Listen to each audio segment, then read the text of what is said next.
I'm Lily and I've been practicing for 4 years. It's not something that I felt I had enough knowledge about after university, and so I wanted to learn a bit more so I could offer that to my patients. No. OrthoED was recommended to me by a friend who has done the Mini Masters. I'm in the process now of starting a few cases. I've done the OrthoED Aligners Essential and now the Advanced Aligners. The Aligners Essentials is a great course to start off with if you want to get a bit more knowledge and feel comfortable taking on some cases. Geoff offers a lot of support and will answer any questions you have along the way. I enjoy the face-to-face lectures. I also enjoy the ongoing support you get from the course.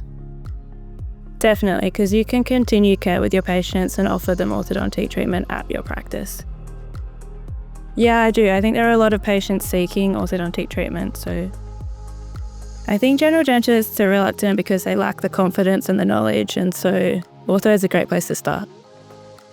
No, I didn't. I was pretty confident that it was going to be a good course to start with.